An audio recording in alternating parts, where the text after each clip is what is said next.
अस्सलाम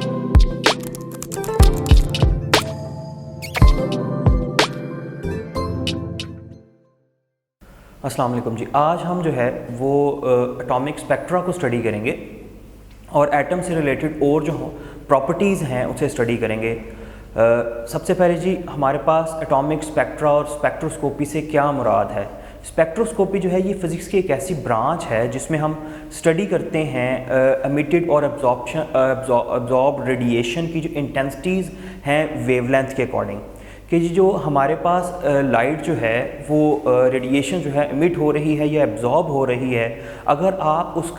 उसको स्टडी करें, उसकी इंटेंसिटी को उसकी वेवलेंथ के अकॉर्डिंगली, तो किस किस्म के एट्रीब्यूट्स जो हैं वो हमारे पास शो होते हैं, उसे हम स्पेक्ट्रोस्कोपी के अंदर स्टडी करते हैं। अब ये जो स्पेक्ट्रोस्कोपी है इसको हम इन जनरल 3 हिस्सों में कैटेगराइज करते हैं। सबसे पहले हमारे पास आ जाता है जी कंटिन्यूस स्पेक्ट्रा, यानी कि वो तमाम ऑब्जेक्ट जिनके लिए हमारे पास जो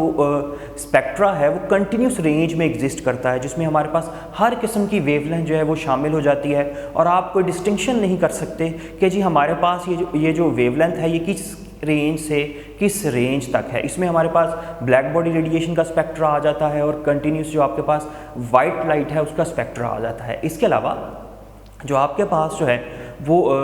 सेकंड टाइप का स्पेक्ट्रा है जी, वो है हमारे pass band spectra. Band spectra in general जो है जो मॉलिक्यूलर फॉर्म में आप हमारे पास जो मटेरियल्स हैं वो रखते हैं और इसमें हमारे पास जो है वो डिस्टिंक्शन होती है। इसमें स्पेशल बैंड जो हैं वो अपीयर हो रहे होंगे जो है वो स्पेक्ट्रम में, जिससे हमें पता लग जाता है कि जो है ना ये किस रीजन से किस रीजन तक रिस्पॉन्ड करता है और इसमें हम डिस्टिंक्शन कर सकते हैं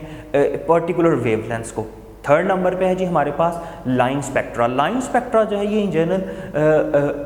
एलिमेंट्स जो हैं वो गैसियस स्टेट्स में जो हैं वो शो करते हैं और इसमें हमारे पास जो है वो स्पेसिफिक लाइंस अपीयर होती हैं हमारे स्पेक्ट्रम में, जो कि पर्टिकुलर वेवलेंथ को कोरिस्पॉन्ड कर रही होती हैं। और ये जो लाइन स्पेक्ट्रा और ये जो डिस्क्रीट स्पेक्ट्रा है ये इन जनरल जो है एटम्स की प्रॉपर्टीज़ हैं। अब हमने इन जनरल इस चैप्टर में क्योंकि एटम के बिहेवियर को स्टडी करना है और एटम के बारे में मज़ीद जानना है, तो इसीलिए हम जो है वो एटॉमिक स्पेक्ट्रा के ऊपर फोकस करेंगे। अब एटॉमिक स्पेक्ट्रा जो है वो इन जनरल हमारे पास 2 किस्म का है। एक है जी हमारे पास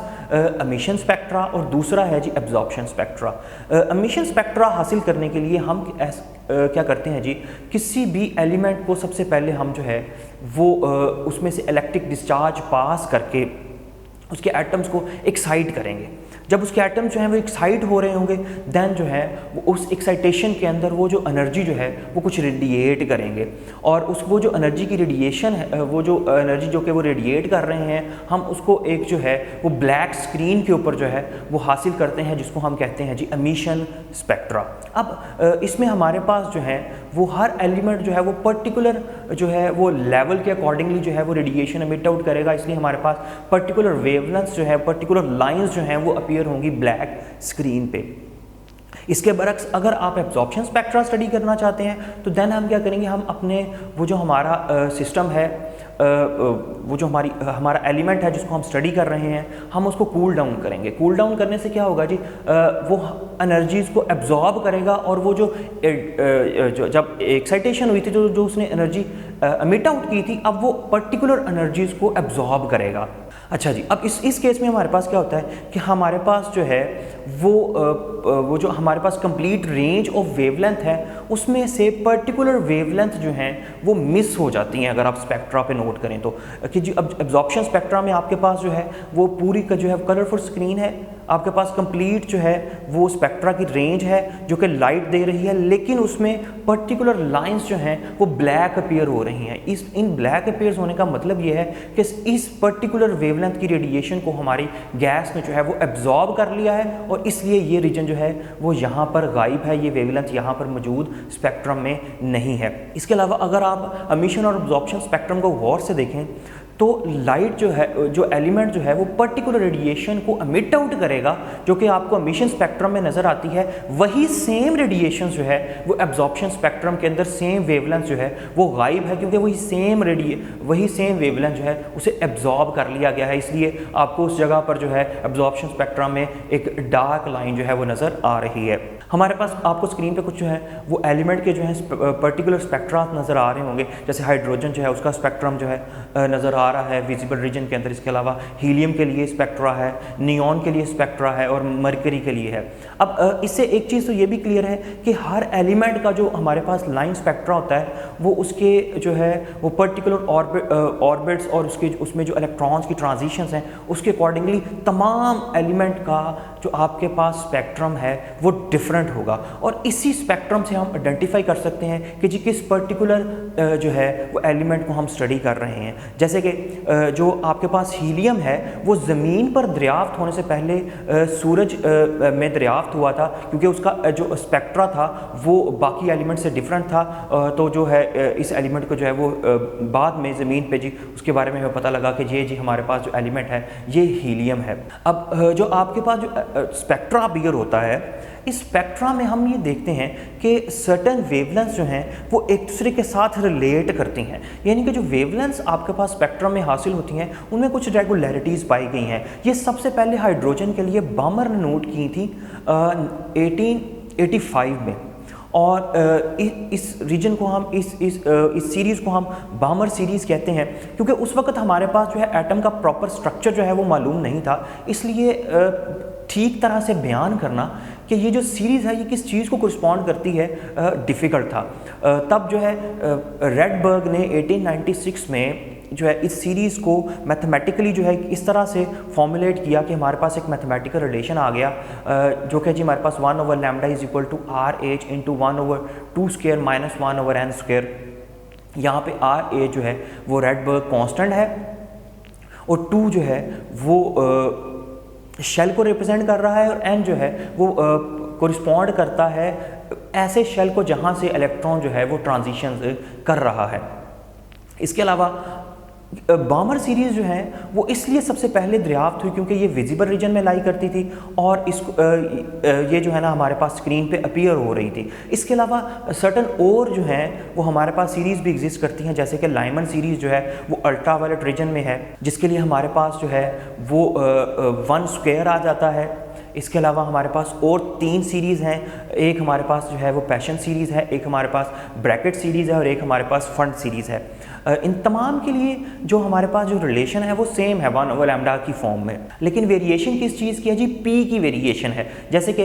लाइमन सीरीज़ के लिए हमारे पास p जो है वो 1 है, ब्रैकेट हमारे पास बामर सीरीज़ के लिए p जो है वो 2 है, पैशन सीरीज़ के लिए हमारे पास p जो है वो 3 होता है, ब्रैकेट सीरीज़ के लिए हमारे पास p जो है वो 4 है और फंड सीरीज़ के लिए हमारे पास जो p है वो 5 को कोरिस्पॉन्ड करता है, जबकि n जो है वो हमेशा p से ग्रेटर वैल्यू रखेगा। यानी कि अगर आप ब्रैकेट सीरीज़ की बात करें और ब्रैकेट सीरीज़ के लिए हमारे पास p जो है वो 4 है तो n की वैल्यू जो है वो 5, 6, 7 एंड सो ऑन जो है वो होगी। अच्छा जी, नेक्स्ट हमारे पास आ जाता है जी बोहर एटॉमिक मॉडल। अब बोहर एटॉमिक मॉडल जो है वो इन जनरल हमारे पास एटम की बहुत से एट्रीब्यूट्स को एक्सप्लेन करता है और ये पहला ऐसा मॉडल था जिसने एटम के बारे में हमें कंप्लीट पिक्चर जो है उसके बारे में इंफॉर्मेशन दी। ये एक सेमी क्लासिकल टाइप का मॉडल था। सेमी क्लासिकल का मतलब ये है कि इसमें कुछ प्रॉपर्टीज़ जो हैं वो क्लासिकल फिजिक्स से ली गई थी और कुछ जो है वो हमारे पास जो है वो मॉडर्न फिजिक्स से ली गई थी। जैसे कि जो सबसे पहली प्रॉपर्टी है वो मॉडर्न फिजिक्स से ली गई है और उसमें और क्लासिकल फिजिक्स का मिक्सचर है कुछ इस तरह से कि एटम्स जब तक जो है वो अपने पर्टिकुलर ऑर्बिट में रहता है ना तो एनर्जी एमिट करेगा ना ही एनर्जी एब्जॉर्ब करेगा, जिसको जो है हम जो है वो डिस्क्रीट स्टेशनरी स्टेट्स कहते हैं। इसके अलावा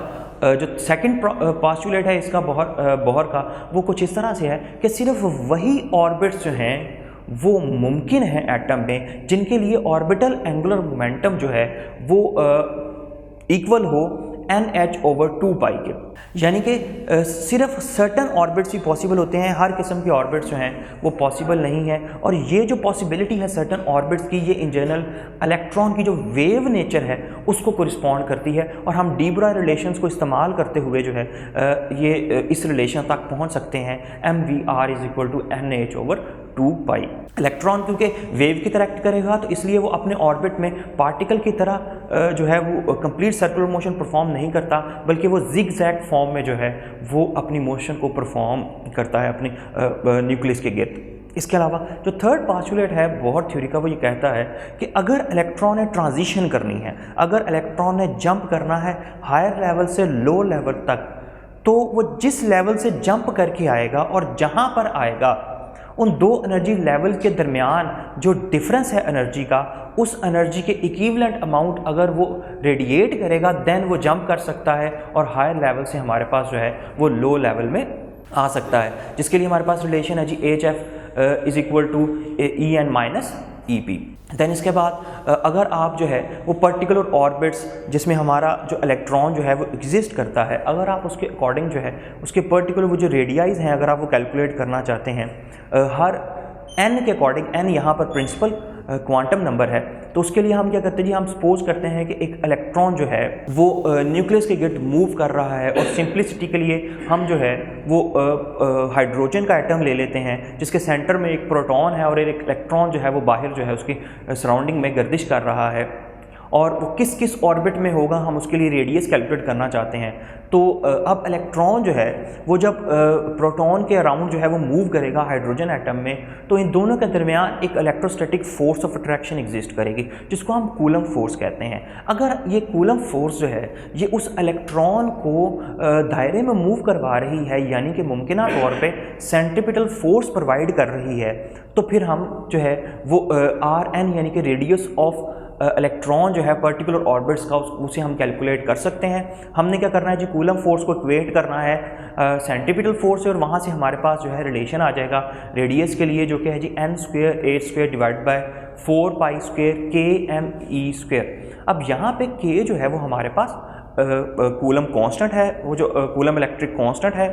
जिसकी वैल्यू हमारे पास होती है 1/4πε0। देन अगर आप यहाँ इस रिजल्ट को देखें तो यहाँ पर हमारे पास n के अलावा जो है बाकी तमाम कांस्टेंट हैं। h जो है वो प्लैंक्स कांस्टेंट है, 4π², k की वैल्यू, m जो है वो मास ऑफ इलेक्ट्रॉन है, e जो है वो हमारे पास चार्ज ऑन इलेक्ट्रॉन है। अगर आप तमाम वैल्यू सब्स्टिट्यूट करें और n की जगह पर आप 1 लगा दें तो हमारे पास पहले ऑर्बिट का रेडियस आ जाएगा इलेक्ट्रॉन के लिए। अब ये जो पहला जो हमारे पास रेडियस है इसको हम बोहर ऑर्बिट का रेडियस कहते हैं, यानी कि जो फर्स्ट ऑर्बिट है उसे हम बोहर ऑर्बिट कहते हैं। और इस रेडियस की जो वैल्यू है वो है जी हमारे पास 0.053 नैनोमीटर के। अगर आप फर्दर जो है आगे रेडियस कैलकुलेट करना चाहते हैं तो उसके लिए हम क्या करेंगे, n की वैल्यू को चेंज करते चले जाएंगे। अगर आप सेकंड ऑर्बिट का रेडियस कैलकुलेट करना चाहते हैं तो उसके लिए हमारे पास n = 2 है, थर्ड के लिए n = 3 एंड सो ऑन। इसी तरह से तो हम डिफरेंट जो रेडियाई हैं वो हम कैलकुलेट कर सकते हैं। जैसे कि पहला जो है वो R1 है, सेकंड जो है वो 4R1 होगा, थर्ड जो है वो 9R1 होगा, और इसी तरह से जो है फर्दर हम जो रेडियस हैं वो कैलकुलेट कर सकते हैं। इसी तरह से अगर आप इलेक्ट्रॉन की जो स्पीड है पर्टिकुलर ऑर्बिट में वो कैलकुलेट करना चाहते हैं तो वो हमारे पास रिलेशन आ जाता है जी Vn = 2πke² divided by nh। अगर n की वैल्यू को आप वेरी करते चले जाएंगे तो हम मुख्तलिफ ऑर्बिट्स में इलेक्ट्रॉन की स्पीड जो है वो इस रिलेशन से कैलकुलेट कर सकते हैं। अब अगर आप पर्टिकुलर ऑर्बिट के अंदर जो है वो इलेक्ट्रॉन्स की एनर्जी कैलकुलेट करना चाहते हैं तो सिंपली हम क्या करेंगे जी, हम जो है वो इलेक्ट्रॉन की उस ऑर्बिट के अंदर जो काइनेटिक एनर्जी है और जो पोटेंशियल एनर्जी है उसके सम से हम टोटल एनर्जी जो है वो कैलकुलेट कर सकते हैं। यहाँ पर हाफ mv² वाला जो फैक्टर है वो काइनेटिक एनर्जी को कोरिस्पॉन्ड करता है, और -ke² डिवाइड बाय Rn का जो फैक्टर है ये इलेक्ट्रॉन की पर्टिकुलर ऑर्बिट के अंदर जो है वो पोटेंशियल एनर्जी को कोरिस्पॉन्ड करता है। अगर आप दोनों को सम अप कर दें तो हमारे पास जो है वो टोटल एनर्जी जो है वो आ जाएगी। और अगर आप जो है R की वैल्यू को सब्स्टिट्यूट करें जो अभी आपने कैलकुलेट किया और जो है उसे यूज़ करें तो हमारे पास टोटल एनर्जी जो है वो कांस्टेंट्स की फॉर्म में अपीयर हो जाएगी, जिसमें n जो है वो अगेन हमारे पास जो है वो पर्टिकुलर ऑर्बिट के अकॉर्डिंगली हमारे पास वेरिएबल होगा। तो हमारे पास En जो है वो आ जाता है जी -2π² me⁴ डिवाइड बाय n² के। अगेन अगर आप तमाम कांस्टेंट्स की वैल्यूज़ लगाएं तो हम जो है इसको तमाम कांस्टेंट्स को एक ही कांस्टेंट E0 की फॉर्म में लिख सकते हैं, जिसकी वैल्यू हमारे पास है जी 13.6 इलेक्ट्रॉन वोल्ट। अब अगर n की वैल्यू आप 1 रखते हैं तो हमारे पास ये जो 13.6 इलेक्ट्रॉन वोल्ट है ये फर्स्ट ऑर्बिट के अंदर जो हमारे पास इलेक्ट्रॉन्स हैं उनकी एनर्जी को कोरिस्पॉन्ड करेगा। अब ये जो एनर्जी नेगेटिव है, इस नेगेटिव एनर्जी का के सेंस ये है कि इलेक्ट्रॉन हमारा जो है वो प्रोटॉन के ज़ेर असर है, बाउंड है। इलेक्ट्रॉन फ्री नहीं है एटम में, बल्कि वो न्यूक्लियस के ज़ेर असर है, इसीलिए उसकी एनर्जी जो है वो नेगेटिव है। और नेगेटिव एनर्जी हमेशा ऐसे पार्टिकल्स की होती है जो कि बाउंड स्टेट में एग्जिस्ट करते हों। अब अगर आप देखें कि हमारे पास जो है वो इस वक्त फर्स्ट ऑर्बिट के अंदर जो इलेक्ट्रॉन की एनर्जी है वो होगी जी -13.6 इलेक्ट्रॉन वोल्ट। अगर आप इसी तरह से सेकंड की बात करें तो हम सेकंड ऑर्बिट के लिए अगर n की वैल्यू 2 रखें तो हम सेकंड के लिए एनर्जी जो है वो कैलकुलेट कर सकते हैं, जो कि नियर अबाउट -3.4 इलेक्ट्रॉन वोल्ट होती है। इसी तरह से हम फर्दर जो है अगर n की वैल्यूज़ में वेरिएशन करते चले जाएँ तो हम मुख्तलिफ ऑर्बिट्स के लिए जो है वो एनर्जी कैलकुलेट कर सकते हैं। अब अगर आप कंपैरिजन करें फर्स्ट ऑर्बिट और सेकंड ऑर्बिट का, तो हमारे पास फर्स्ट ऑर्बिट के लिए -13.6 इलेक्ट्रॉन वोल्ट एनर्जी है, सेकंड के लिए हमारे पास -3.4 इलेक्ट्रॉन वोल्ट एनर्जी है। यानी कि आपका जो आंसर है एनर्जी का वो नेगेटिव तो है लेकिन लेस नेगेटिव होता चला जा रहा है, यानी कि एनर्जी जो है वो बढ़ती चली जा रही है। नेक्स्ट नेगेटिव होने का मतलब है कि जी एनर्जी जो है वो हमारे पास जो है वो बढ़ती चली जा रही है। इसी तरह से फाइनली एक वक्त आएगा जब हमारा इलेक्ट्रॉन जो है वो ऐसी ऑर्बिट में चला जाएगा कि जहाँ पर उसकी एनर्जी जो है वो तकरीबन ज़ीरो हो जाएगी और उसके बाद वो मुकम्मल तौर पर आज़ाद हो जाएगा जब उसकी एनर्जी जो है वो ज़ीरो हो जाएगी। उस वक्त वो न्यूक्लियस के अंडर नहीं रहेगा और हम ये कहेंगे कि हमारा जो इलेक्ट्रॉन है उसकी आयोनाइजेशन हो गई है, उसको हम मुकम्मल तौर पर न्यूक्लियस के इन्फ्लुएंस से आज़ाद कर चुके हैं। और अगर आप